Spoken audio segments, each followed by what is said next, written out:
संसद में दिल्ली सेवा विधेयक, अध्यादेश से अलग है बिल, राज्यसभा में बदला समीकरण, आईएनडीआईए के साथ अमित शाह का खेला।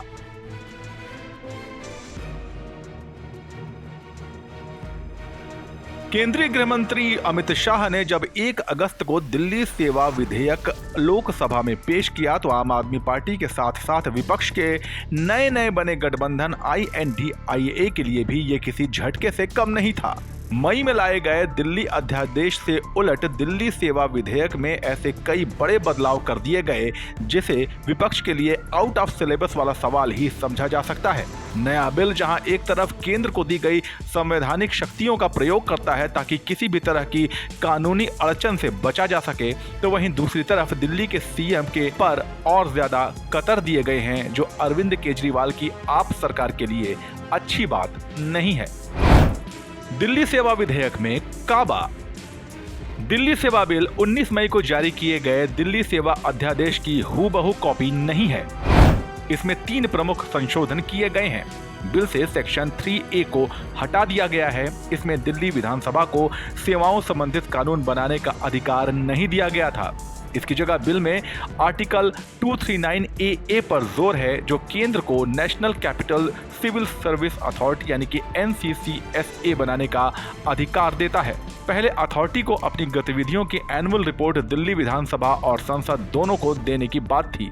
अब इस प्रावधान को भी हटा दिया गया है। इसके अलावा विभिन्न अथॉरिटी, बोर्ड, आयोग और वैधानिक संस्थाओं के अध्यक्ष और सदस्यों की नियुक्ति के बारे में प्रावधान में भी ढील दी गई है। इस बारे में प्रस्तावों को उपराज्यपाल और मुख्यमंत्री को देने से पहले केंद्र सरकार को देने की बाध्यता अब नहीं होगी। एक नया प्रावधान भी जोड़ा गया है। दिल्ली सरकार द्वारा बोर्ड और आयोग की नियुक्तियां उपराज्यपाल NCCSA की सिफारिशों के आधार पर करेंगे।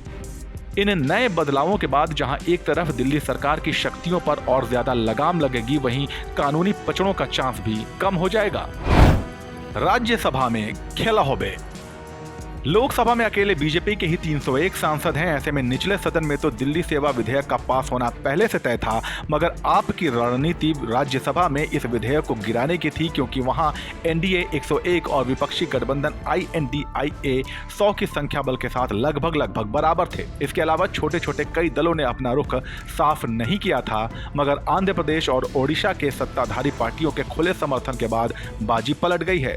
बीजू जनता दल और YSR कांग्रेस पार्टी ने साफ कर दिया है कि दिल्ली बिल पर वो सरकार के पक्ष में वोटिंग करेंगे। राज्यसभा का अंकगणित। अब जरा आंकड़ों की नजर से जान लेते हैं कि राज्यसभा में वोटों का नया समीकरण क्या बन रहा है। मौजूदा समय में राज्यसभा में कुल 237 सांसद हैं। ऐसे में किसी भी बिल को यहां पास कराने के लिए जरूरी बहुमत 119 का होता है। मोदी सरकार के पक्ष में 128 वोट अब तक जुट चुके हैं।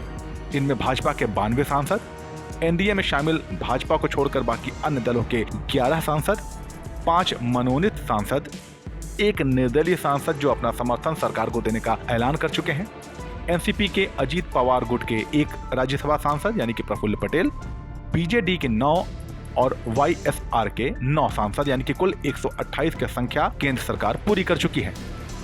दिल्ली सेवा विधेयक के तुरंत बाद विपक्ष के अविश्वास प्रस्ताव पर भी वोटिंग होनी है। ऐसे में उम्मीद है कि मोदी सरकार को लोकसभा में भी पहले से कहीं ज्यादा वोट मिल सकते हैं। आपकी क्या राय है हमें कमेंट सेक्शन में बताइए और राजनीति की खबरों के लिए बने रहिए जनसत्ता के साथ। नमस्कार।